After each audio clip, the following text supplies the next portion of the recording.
Okay.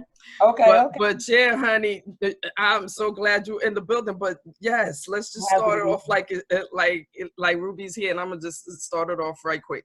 here. Okay. Motherhood, sex, and marijuana in the motherfucking building, bitch. And yes, this today we have our special guest, Solae Dehvine. I most certainly am glad to have her on the show. Not only because I've known her for you made me realize that I've known you for over 10 years. I was like, Yeah. Okay. damn, it's Wow. been that long? It Okay. has Wow. been that long. So yes, girl, I'm gonna go ahead and shut up. I'm gonna Yeah. let you introduce yourself. Tell everybody who you are. Tell everybody Oh, about your books and how and what the hell you love about motherhood, sex, marijuana. oh my God. Thank you, first of all, for having me. My Indeed. name is Solae Dehvine. I'm a author, a writer of what I call literary soap operas. Because if it can Mm-hmm. happen, it happens in my books. And Kai, we've been rocking since I started writing in 2010. And I think in all this time, I've written close to, let me hurry up and catch up with you. I've written close to about 100 books. And I've taken that business and created other businesses. And I'm just trying to bloom the black generational wealth right now. That's what climb I'm on. Um, but what I love about what I love, oh man, the whole thing. Cannabis has been it's been a saver for me. I started smoking late. I didn't start smoking till I was like, oh man, I think I was like in my 30s, like Mm. 32. Um, and my writing career kind of ties in with that. I figured out that I had anxiety, and I knew that I didn't like to smoke how other people like to smoke, right? I didn't like the taste of blunts. I tried that. I didn't wasn't like something wasn't right. Right. So I got some Cali weed. My cousin brought some, and he had a volcano, and I swear I was high for like a week. But I Ooh. noticed, right? Ooh. I noticed in that time that I was much more settled. I was calmer, and that's when I started to clue in that I have anxiety. Mm. And so I started smoking so I could write full time and would not go back to a job. I knew that if I gave myself an out, I would take it. But if I couldn't pass a drug test, I had to make this work. So that's what I did in like 2015. And yep, that's how I got here. Yes, ma'am. It's been a road. I can't believe we having this discussion about this. I mean, actually, because I mean, like I said, when we started this podcast, we both of us, me and Ruby, had ideas of who we wanted to interview on the show. We most certainly wanted to concentrate on women and black owned businesses. You know what I mean?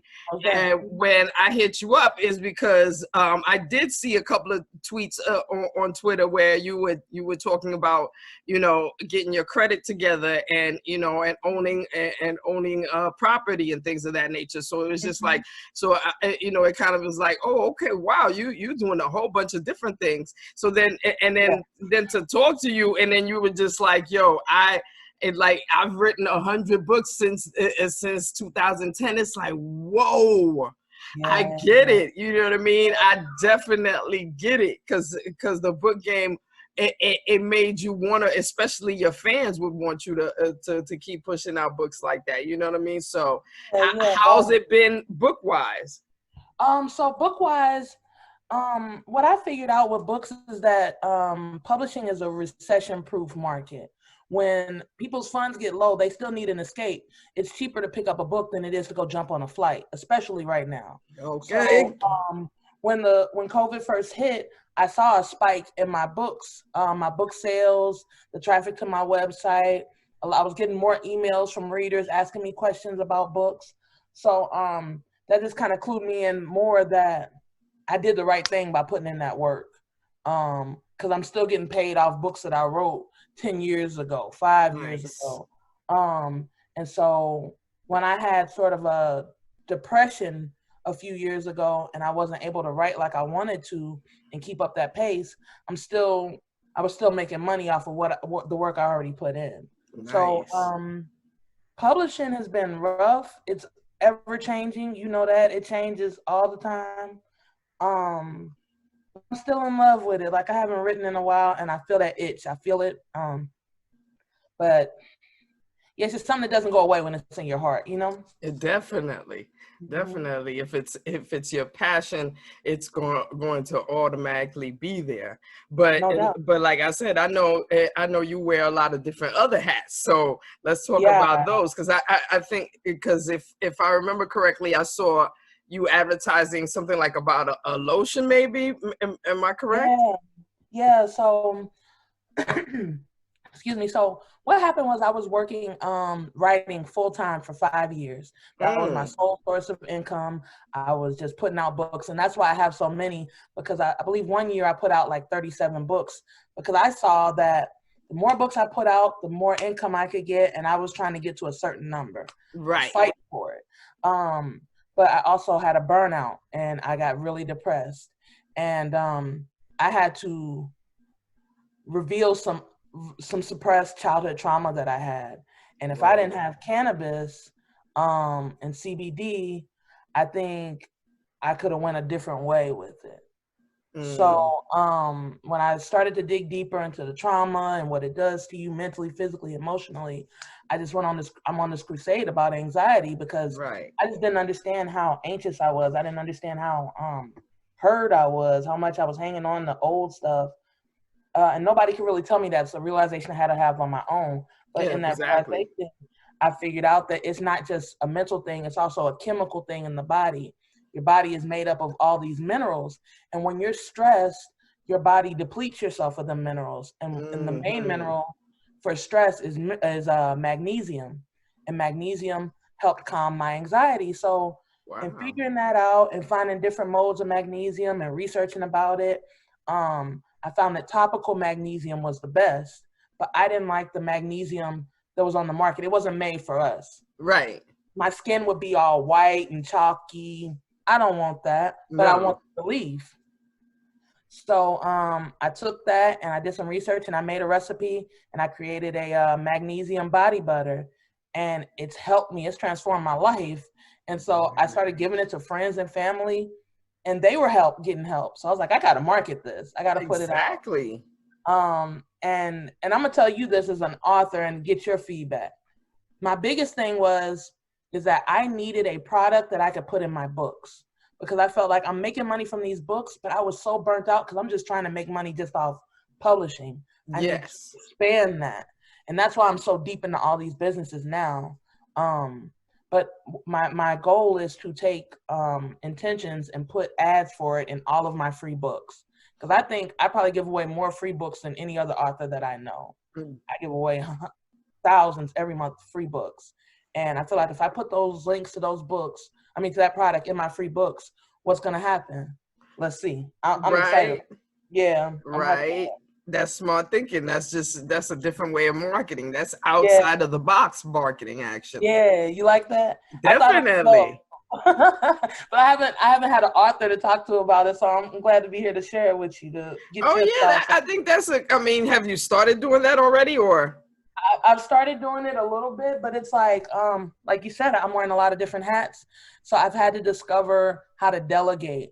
It's like Mm, I'm going through a whole thing with this. And I've discovered that I need to delegate processes. So I'm building a team. I've realized I need a team. okay, And wait, it's up hold on a second. I think that's her at the door. Lord, I thought she was gonna show up on the. Anyway, hold on. no doubt.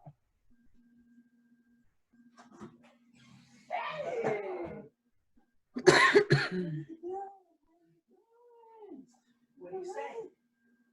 Hello. I what? I what? There you go.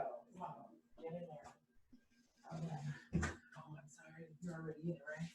Yeah. Move over there. Hey, excuse me. Yeah. You go this way. You go this way. You go this way. Go this way. Yeah, this way. Give him a hug. Hi, sweetheart. She missed y'all. All right. Hey, here we go. All right. You sit My there. apologies. Hello, I'm Okay, Ruby. hello. Nice to meet Yes. you. So glad to be talking to you. You are so beautiful, Solae. You as well. Thank you. I like your eyes as well. I saw deep into them in a second. Wow, thank you, thank you. Word. Glad to be talking to you. Glad to be here with you both. Thank you for having me on the show. We were just talking about all kinds of stuff. We didn't got started a little bit. Yeah, because I was telling her how, first of all of us were running late. I was rolling blunts late. Oh, let me get my weed. I thought she was gonna show up on the link. She here. So I'm like, oh damn. Somebody. Okay, wait. So it don't matter. Okay, good. We all here. Yes. So the last thing we were talking about is Solae actually came up with a magnesium topical cream. Okay. Correct. Yes. Right, for body butter. Mm-hmm. And it's a body butter, and because first that's what I want to talk about, because you said you created it and because it helped you with stress and body pain, right? Correct. So basically, what brought on the stress in the first place? Was it just too much pressure from writing so many books, or? I'm just saying, girl, because you 100 books and yo, she said she wrote 100 books. I was just like, God damn, that's like next. Give me some money, motherfuckers. Here, next, give me some money, motherfuckers. I'm saying. Yo, Kai, I was in these author groups with these white people and these white authors, and I'm seeing how they work Amazon. They put out all of these books, and I was like, I can do that. I can do that. And they're making $10,000 a month, $20,000 a month, and they're not lying. It's nothing for points. Everybody's anonymous in these groups. And I was like, why am I going to this job where I'm getting paid? So I was in Houston, and I decided to, my husband got an opportunity to move us back to the Midwest. Okay. So we came back to the Midwest, but I wasn't making the same amount of money as I was in Houston. Right. Around this time, I started writing these BBW books, and they started blowing up. So I'm sitting at this job that I had to drive an hour to, where I'm getting paid less than what I was before, and I'm checking Amazon, and my books are blowing up. And I'm like, why am I sitting here? So I worked at the job 3 days, and I left, and then I started smoking, and I was like, I can't go back to a job because I'm not going to be able to pass a drug test. I got to get to the books. So that's what I did. I painted myself in the corner on purpose because I knew I could do it, but it was like, man, when your money get low and you like, shit, I can just go get a job real quick. I was like, no, I'm not going to do that this time. So no, I feel you, because I mean, because Quan, first of all, the first person that I ever met that ever was up to this day still kicks that right to eat, mentality is, you know what I'm saying? I'm not working for nobody. I want to work for myself. And that's, and God knows that's the level that I want to get to, you know what I mean? And, and honestly, that's when but I kind of paved off to blogging, because it was like, for me, it was just like, I felt like I was pushing my books, and I was getting a lot of people, asking me for free books, and just, you know what I'm saying, pushing me to do something for free, or and it wasn't, and financially, I wasn't making enough money on the books to give away something for free. So have you ever had a situation like that where it's just like, you know what I'm saying, you want to do what your readers is asking you for, but it's like, bruh, you just gonna break me? Yeah, I think I kind of stopped listening to my readers in a way. I stopped listening to what they were saying, and I started listening to what they were doing, if that makes sense. Like, I see your buying patterns because I've got everything tracked. Right. But you're telling me you want this, but the numbers reflect you want this. For instance, they tell me they want longer books. When I write longer books, they don't sell as well. But when I write shorter books, they sell like crazy. And they tell me they want the longer, but no, you don't. You buy the shorter. So that's what I'm going to do. And if you don't, you're going to keep, I look at it like this. My husband was saying, look at those reviews where they say they want longer books like this. They loved your writing so much, they want more of it. So I'm like, I hear what you're saying. I'll just write more books. So yeah, I feel like that all the time. They say that they don't want this, they don't want that, they want this, but if I start doing that, I can't be creative enough to create these works of art that you love.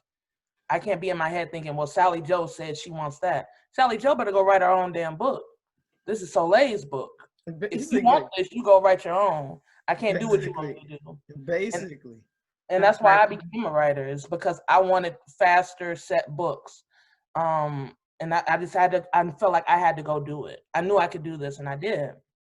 So, You girl, know I what? can't believe we talking all these years later. Ruby, I'm sorry, didn't mean to cut you off. No. Honestly, it's because that I told Ruby about it, because I was just like, when you reminded me, it really felt it felt it felt so heartfelt and genuine. The fact that, you know what I'm saying, it's like, yo, I remember you used to write blogs for my website. I remember you bought a t-shirt of mine. I remember you was definitely gang like from the jump, you know what I'm saying? So to be, you know, 10 years later, and you know what I'm saying, we wearing a whole lot of hats, but you know what I'm saying, we wearing different hats, but the same thing, we still have a love for the game. So it was just like, when I explained it to her, I was just like, damn, that shit really made me realize, it's like the little things you do, you don't know that, you know, it holds an impact to other people, you know what I mean? Oh, they weren't little to me. It was huge for me. I'll never forget it. I'm gonna see you in person and give you a hug about it, for real. I'm coming.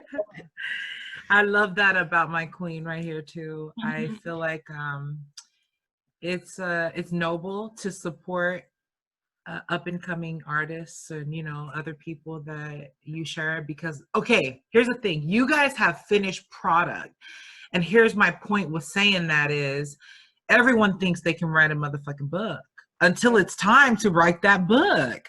So big ups to you, queens, for having products, tangible products that, and because I'm a writer as well. I haven't written a book though yet. Okay. Why? I have major ADHD, which I need y'all's assist. I'm gonna ask you some questions with that. Like, how do you deal with that shit about everything going on? Fuck, it's almost like, you know how many times I've tried writing the first fucking page? Oh no, you can't say that. You can't say that. Oh no, yeah. I don't like how you say, and it's like, damn, I'm already like shooting myself in the foot, I feel.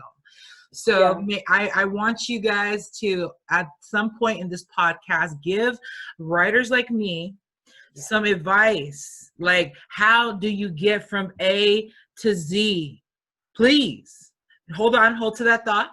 Okay. And then I want to say that I commend anyone who has a product, because I know the struggle, and I have not reached the hump to where I can say I know the struggle from that angle. Y'all feel me? Mm-hmm. But I'm so proud of this woman. I'm so proud of you as well. I really am. Because y'all motherfuckers, you're going to eat off of this in ways that you have no idea. Even though you are now. I know my sis right here, she's selling her books too. You eating off of it. But in ways that you have no idea.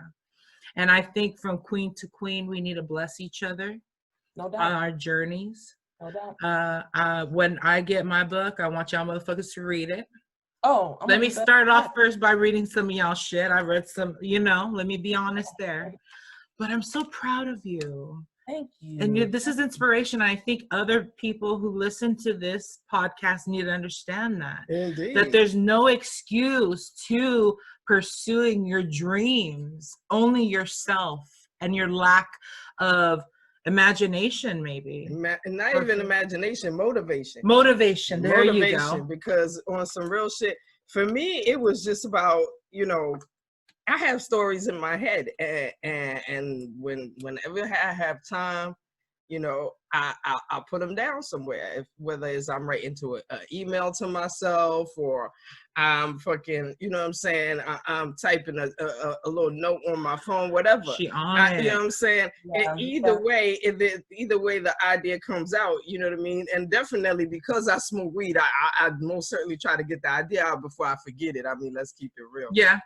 No doubt. Honest. Let's just be honest. Yep. You know what I'm saying?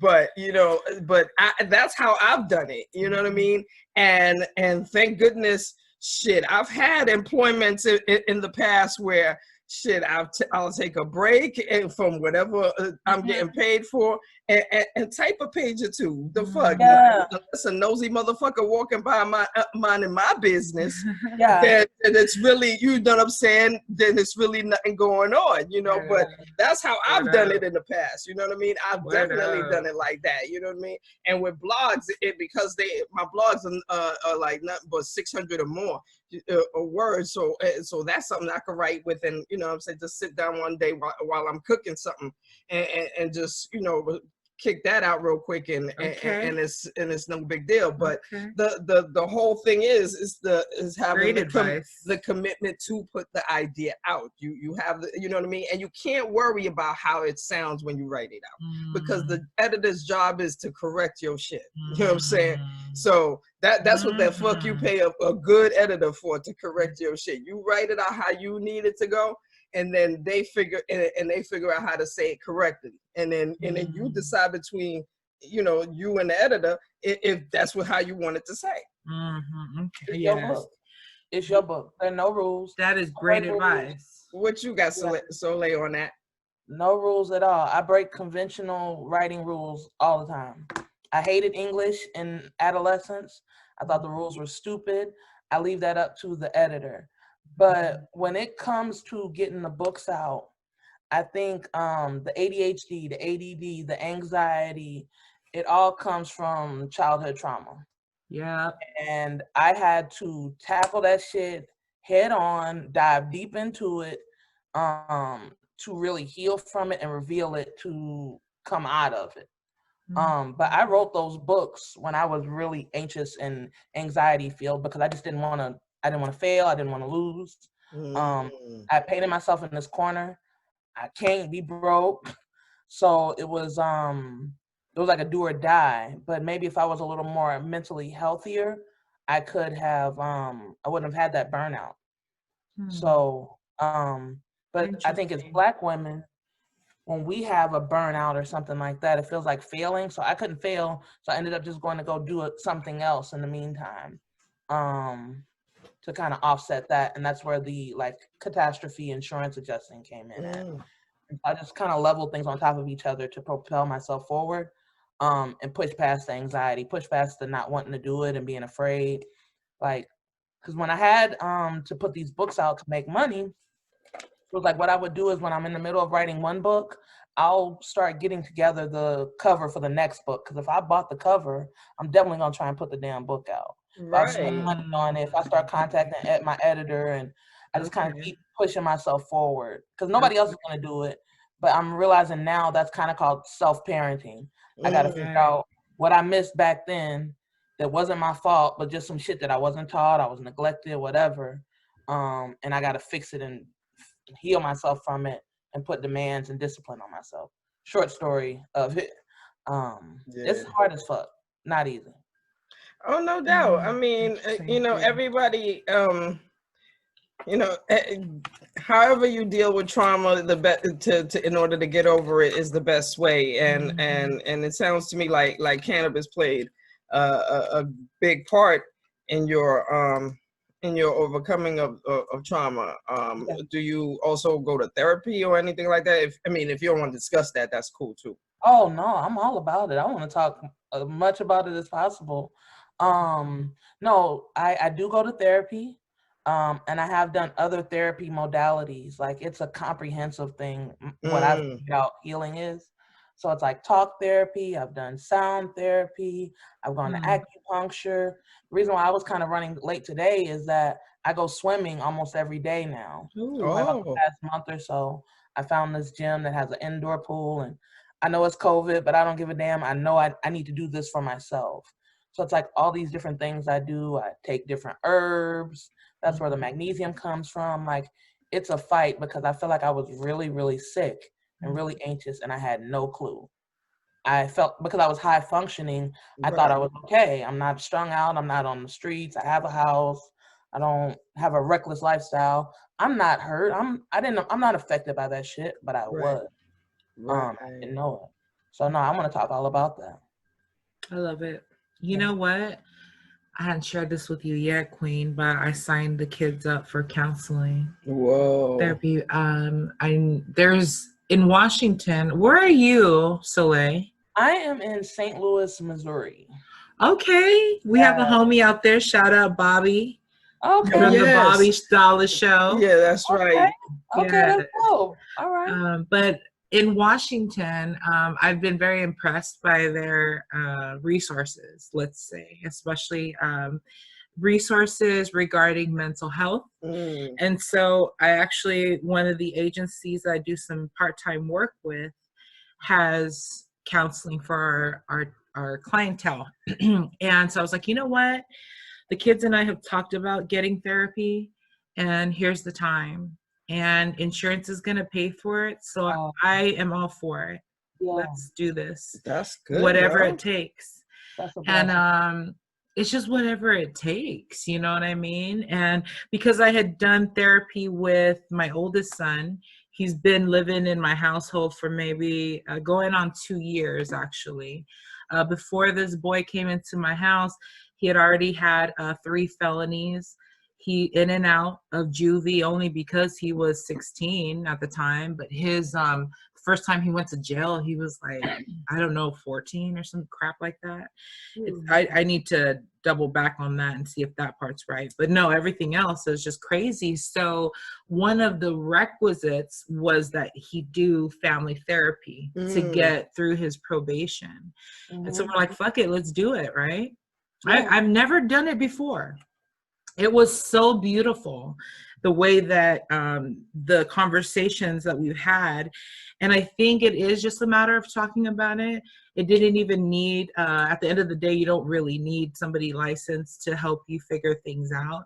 But with that training that this person has, especially with regards to listening, you know, and being like not having, what's the word when they're just unbiased, right? They're just unbiased of what's going on, no emotions. Yeah. No judgment zone. It was awesome. And I think that it did wonders for our communication. And I just thank God for that, really, at the end of the day. So, and it's crazy because the kids have asked, like, I think I need therapy.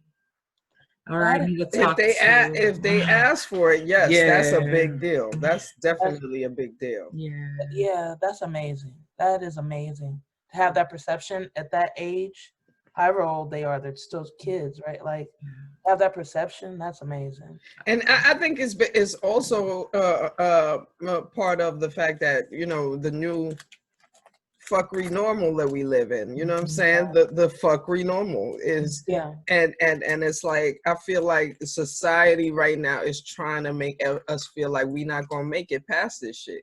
And I say that shit a lot because that's the fuck I see everywhere. Even, you know what I'm saying, even on your own social media, it's making you feel like we not gonna make it past this shit. So for them to see that and be like, no, I want to be able to talk to somebody so that I don't feel that way, feel like that, you know what I mean? So I can have extra help to encourage me, to make me feel like this shit will be over and I will be on the other side of this shit. Yeah, one way or the other. Yeah. Yeah, that's amazing as a child to have that. I didn't have that type of perception, nor that type of support. Like for you to be open to go, that's huge. And that's why I say I'm open to talk about this. I think we need to talk about it. And there's nothing wrong with getting a professional help. It's like you deserve it. Nobody's gonna do it for you. You have to. You know, if anyone's listening, right? Do you have children, Soleil? I do not. No. But hey, even if you don't have children of your own yet, you have a responsibility, as well as we do, to the next generations, you know. And I don't know you personally, but I bet that any youth that is around you is inspired by you. And that's just the point of it. But on some real shit, one of my kids was slitting her wrist, like cutting herself. Not like I shouldn't say slit her wrist. Excuse me. That's too harsh. She was cutting herself. And okay, at first I blew up. I blew up. I blew up ignorantly and stupidly. I was getting mad at her, but that wasn't the right way. At first, this is what I'll be honest. I was like, what the fuck? Like, you know, my whole thing was like, what the fuck? Yeah. I had to pull it the fuck back and had to be like, yo, it's not about you, bitch. Like, what the fuck's going on with this baby? Like, yes. What is going on with this baby? And it was one of the hardest things. And you know what? I realized because of my trauma, I had reacted like that. And because I did not know what to say to her and I felt stupid, which again, that's my problem, not hers. Yeah. I was reacting like that. And how dare I react like that? That's not going to fucking help anybody. It's going to make her go do the same shit. Yeah. So I was like, you know what? Let's go. We went to a buffet and we just talked and ate. I've been like, you know what? I didn't know what to say to this baby. I swear. Like, what the fuck do you say? I mean, and that is a good approach, though. You took it all the way light. Yeah. You know what I mean? You took it all the way light. And then, you know what I'm saying? You pulled it all the way back and you gave her a chance to, you know what I'm saying, let loose. Again, it's this, I really believe that society right now is really trying to tell us that we not gonna make it past this shit. And it's hard to keep a positive mindset within yourself. Mental health, and also keep that positive mindset around you. I mean, I know for a fact you gotta do it. We all gotta do it. And whether you got kids or not, you gotta do it. You know what I'm saying? Yeah. Because it's like, they have to, you know what I'm saying? They have to see somebody saying some positive shit. They have to see somebody in a positive light versus whatever the fuck is going on around them. Like, you know what I'm saying? No or doubt. Just, someone who listens. There's a lot of shit going on. I'm just emptying the guts out of this. But yeah, but no, while this COVID shit is going on, you got anything that's going on? Like, have you actually participated in any of these viral book signings? Because I don't even, I mean, when there were book signings, face-to-face book signings, I mean, I would have a hard time for getting people to show up to those. So to do a virtual one, I kind of find that like, I want to know if there's anybody that has done one and see how, and tell me how the hell did it go? I think a lot of things that authors do to market themselves is because what they see or what's been conventionally done. And a lot of that shit will have you wasting your money and your time. Yes. So like book signings, like, I guess parties for you're opening your book. Like if you have an audience, but if you're a new author and you don't have any audience and you're trying to depend on your friends and family to come, you're gonna be disappointed. I haven't done a virtual book sign. I just don't know what purpose it serves really for my audience. Maybe if you have that audience, but you got to build up your audience to be able to do that. So no, I don't do that. For me, as far as marketing goes, what's big for me is text message marketing, email list, and especially for you as a blogger, what I found, Pinterest. Interesting. Pinterest. I put my whole foot down on Pinterest. Like Pinterest is, the numbers are huge. The organic numbers are huge there. And all you have to do is have a blog and do some pins to your blog, and you'll start getting that organic eyes on your product. You build up your email list that way. I can go on about it for hours, but over this past year, I've gotten really deep on Pinterest, and I think it's helping my numbers. I'm seeing I'm getting some numbers out of it. So that's better than having that's better than a virtual book signing. I don't know what we're doing. Great insight. I hadn't even thought about that. I didn't even know what a virtual book signing was. See, I've heard people talk about it. I've heard people talk about it, and I've always said, like, how the hell does that even work? Like, I mean, it just seems like a Zoom conference with all your fans. Like literally, but then it's like, I guess, I don't know. Maybe it works for somebody else. I don't think it will work for me. What are we gonna do? I don't know. Right. Talk about the book. I mean, I don't know. Exactly. That would be cool though. Like, sir, but like you said, you but have at the same time, it's like where like at the same time you're looking at it like, how do you, like, where's the purpose for the reader to stay there? It's like, you know what I mean, you tell them about the book a little bit, you like, I'm not gonna read it to you, you know what I'm saying? So it's like, I don't know, but I wonder about them. That's why I wanted to ask you about them. But other than books, Q&As are always good though. That would be true. Time to, like, what were you thinking when you had this prostitute kill the gigolo guy? That's my he needed to die, motherfucker. That's what he was thinking. He needed to go. He wasn't treating her right. Fucking rock that needed to be stepped on. Shit. I have a dope ass concept, y'all. Y'all get ready. I'm gonna just blurt this out, and then I'm gonna get an editor to just make it all pretty. Watch. That's what that's what I have gained from this. Put my idea out there. Get a professional that is designated to do their thing. I don't have to worry about all that, right? That's what y'all are telling me, and not to give up. And there's no excuse. Get that idea out there. And I'll give you one other thing. Make a deadline and be strong. Like, put your foot down on it. This is the day the book has to go to the editor. The editor tell the editor it needs to be done by this date, because I got to put the book out on that date. Like, you got to make your own deadlines. If you don't make a deadline, it's gonna be, damn, it's been 5 years I still haven't put the book out. Deadline. And one thing I found that you also got to do is with the editor, you got to make sure the editor knows that you're the boss. It's like, yes, from the beginning. Okay, from the beginning. No, Kai must know you're the boss. Okay. Kai, let me tell you Solae, I'm gonna let you go ahead on that one. My bad. I don't mean to cut you off. No, go ahead, because I want to hear your cut on that one. Because what I feel like is a lot of people in the publishing industry will tell you you need to do certain shit, but that certain shit they're telling you to do is not going to make you any money. I've tried to do the shit that they did, what they said do, and that's not bringing me nothing. Like, for instance, about book covers.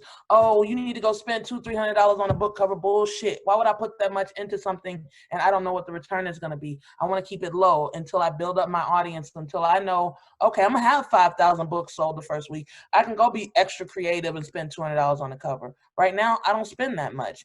I just get a professional. I want it to look good. I want it to be up to standard, but I can't spend that much on a cover.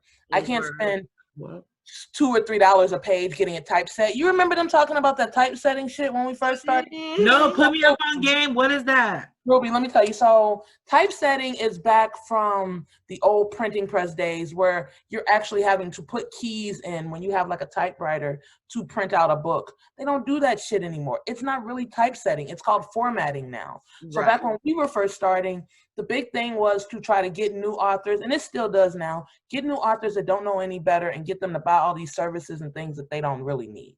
So typesetting was probably the most expensive thing at this time. And it was like, there were some companies that were like $2-3 a page. I'm just starting out. I can't pay that. I literally took off of work to finish typesetting, formatting my book. But I look back now and it's like a lot of shit that people told me to do. That ain't what's gonna make you any money. That's not what's gonna get the book sold. That's not what's gonna build an audience. So it's like, it's about following what you want to do. You can go type that book, edit it, and put it up today. My bestseller had a lot of typos and errors in it because at the time I could not afford an editor. Just keeping it real. Like when we first started and I started seeing the money coming in and I was dead ass broke, I was like, I got to get these books out. I don't have money to pay an editor. I'm going to just edit it as much as I can. I have a parochial school education. I can figure this the fuck out. And I still miss things. And people were complaining about it, but my book was selling 100 copies a day. So I don't like to be told what to do. So I felt like, oh, it's errors, but guess what? That bitch selling and I'm not going to correct it. I didn't correct it for like a whole year. Just to show that, like, you can do whatever the fuck you want to do. You can have errors in your book and still sell. Like, it's not matter. So it's like when these authors or these publishers say, well, you got to do it like this, you got to do it like that. Bullshit. I done made $200,000 in this business. Half-ass doing things, not knowing what I was doing, just trying to get it done on a shoestring-ass budget. So imagine if I was putting some real money into the marketing. Like, so now I'm getting smarter about my marketing and what I'm doing. And I have all these books and I'm going to extrapolate that shit. But at first, they were trying to have people spending a lot of money that they didn't have to spend. So put the shit out and keep putting them out. And don't stop. So wait a minute. You self-published all your books?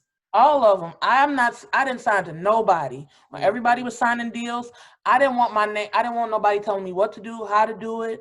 I thought all those people were predatory. I felt like they didn't know what the fuck they were talking about with marketing. Because it didn't feed your spirit. It wasn't feeding on me some bullshit. It wasn't feeding me at all. And I was building a name of Solae with the blog Sex Mentality. My whole thing was to build an audience and to say the craziest shit to get people to follow me and get into what I was doing. And that's how I sold books. I've never signed to anybody. Every one of my books is self-published. Wow. That's what's up. Hey, this is an invitation for both of y'all. If y'all need a sexy voice on your shit, I'll be able to help y'all out with that. Don't say that, because I'm really serious. No, I'm serious. The audiobook game. I'm serious. That's where it's at too. No, real talk. She read one of my blogs in one of our episodes, and real talk, it was nice. I was like, oh shit. Drip. That shit is. I got you. Yeah. Hey, I'm serious. So, I'm serious, Ruby. No, I'm dead ass. I got y'all. Okay. I'm dead ass because I started doing a podcast. So I took Main Chick versus Side Bitch and I turned it into an audiobook. I recorded it myself and I put that up as a podcast. It's available now. Whoa. And so I then also took video and put it up on YouTube. And so then I started recording another book called Savage Bitches. It's a series I have. And I started recording the video of me reading the book. I'm just kind of trying to try out different things. And I put the sound effects with it and everything. It takes a lot of time, but I feel like, you remember It's Your World with Tom Joyner? Yeah, actually. Ruby, you remember It's Your World with Tom Joyner in the morning show? So Tom Joyner, Kai said she remembers it. Tom Joyner used to have, the morning show, and he'd have this segment where it was these actors and they had like sort of a soap opera, but it was a radio soap opera. And okay. They were into all of this shit. It was something happening all the time. And it was maybe about 3 or so minutes long. But I loved that show. But it wasn't like now where you can go back on YouTube and rewatch it. You just catch it when you're in the car going to work or school or whatever. So I felt like I want to recreate that with my books, with audio. I need to know about that. That's definitely what I'm doing now. So I'm gonna be reaching out to you because I'm serious. I definitely have thought about it with my books. It's just that I know for a fact that I don't want to be the one reading it based on the fact that I know when I start reading, I sound really fucked up. Like I don't like the way I sound. I love your voice. I love her voice. She got a sexy ass voice too. She got that drip too. She just critical of herself and her voice, but we're telling her she's tripping right now. So I'm not getting behind that one. Get it together because I love your voice. I was gonna ask you. I have so many characters, and I feel like I have so many people in my life that have this unique voice, this unique energy, and I feel like they would be perfect in this place. I don't need anyone that's like this supreme actor. I think people have their own natural energy that I want to see come out in my characters. Right. So I'd love for both of you. I need to come your way. I need to come that way and see y'all. And well, we can do actually, the thing is, we're expanding to New York because she's moving to New York. I'm moving You're back. Moving back? Yeah. What? Yeah, man. I'm heading back to New York on the 30th. Are you serious? Are you excited? Hell yeah. Her dick's out there. I mean, what? that's the 60% of the, that's 60% of the reason why I'm moving. 40% is the place I live in. I can't afford the shit no more, and this is a nice, and COVID done offered me an opportunity to walk out of this shit without owing no motherfucking money. Take it. You know what I mean? Yeah, that's good. So 60% is the dick. And 40%, I'm trying to walk out of here without no bills. I'm glad you admitting it though. No. I keep it real and then real deal Holyfield. What the fuck? Yeah. I know how I stay. I'm just saying. I'm so proud of you though, Queen, because she's under the amount of stress that no one would even believe, but you would never understand. You would never see it. She still stay fly and shit still handle babies is still good. So hey, that's all that matters. Motherhood, sex, marijuana is what it is. Yeah. And you know what I'm saying? And the fact is, so I feel like going back to New York, you know what I mean? It's only gonna be an expansion. It's only gonna be good things. You know what I mean? No doubt.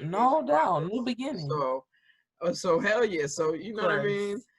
So yeah, you might have, in order to see us, she'll have to come to New York, or you'll have to meet us in New York or something. Hey, we'll figure it out. Let us know. We'll figure it out. Oh, options here, and let us both know in due time so we can figure that out. Basically, no doubt. But yeah, we got a couple minutes left, so I figured let's just. We're gonna be quiet. We're gonna let people know how to reach out to you, you know what I'm saying? How to get your books, how to get your products, everything, you know what I mean? No doubt. Okay, so it's Solae Dehvine across all social media, SolaeDehvine.com, Solae Dehvine on Instagram, Facebook, YouTube, Twitter. You can find my self-care line where I have the pain relief body butter, Just Chill, and my other products to come at intentions.com, and that's also Intentions Care on all social media. So it's real simple to find me. That's what's up. And all my books are, and all of my podcasts and everything are there on the site. Yeah. That's what's up, yo. I definitely appreciate, you know what I'm saying, you getting the time, because I know, you know what I'm saying, between all your hats and then between your day job, because I know your day job is according to the weather. So you know what I'm saying? You know what I'm saying? We're definitely glad to get this time in, you know what I mean? You know what I mean? So we definitely appreciate you. And of course, what we do is when we post this, we'll make sure and send you the link on YouTube and shit like that. You know what I'm saying? And if anything, because I'm pretty sure when you sent us an email, you sent us all your links, right? I don't think I did. I can send it out to you though. There you go. Okay. There you go. Cool. So we can be honest. So we can put all that in the video, in the motherfucking comment section, and all of that. You feel me? That'll work. Make sure everybody hits you up. You know what I mean? Because that's what it is. It's all about love. All right. Thank you for the time. What a pleasure. Oh, wait. I don't feel like we got freaky enough in this one. I got to come back. Y'all got to have me back if you would. I'd love to come and we can talk more. Definitely. All right, cool. Yeah. So, matter of fact, let's ask one question real quick. Okay, all right. Where's the weirdest place you had sex in? Oh, shit. Okay, hold on. Let me think. Okay, this is kind of weird.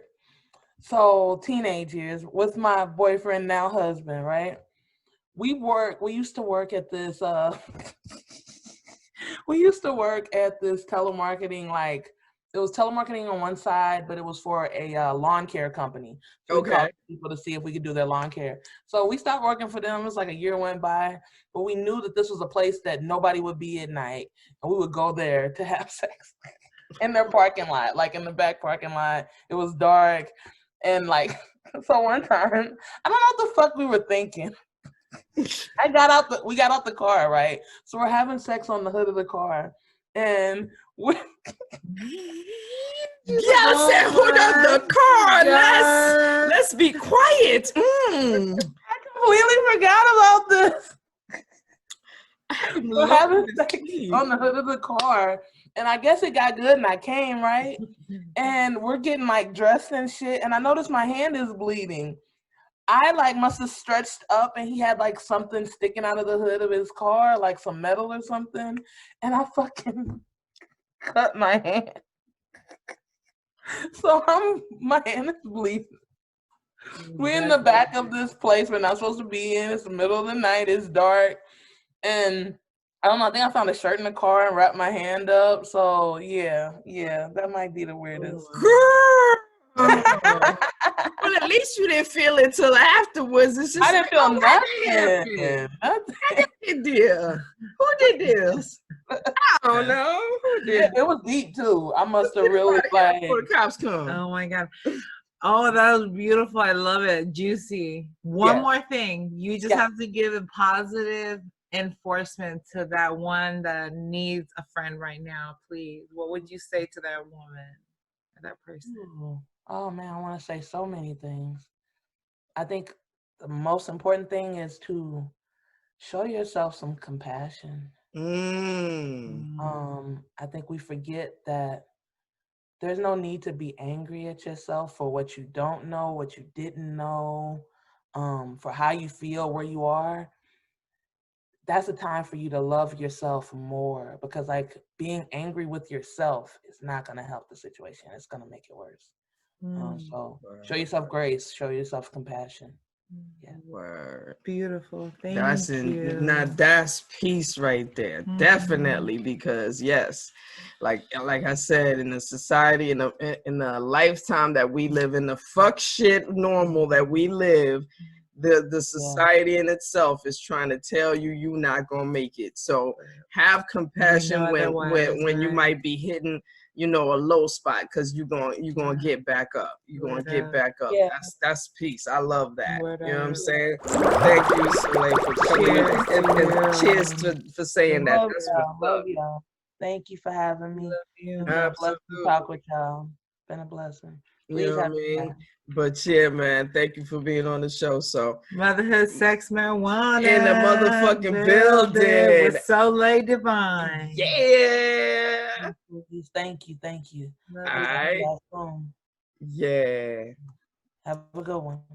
You too. Enjoy your day. Good evening. All right. Uh-huh.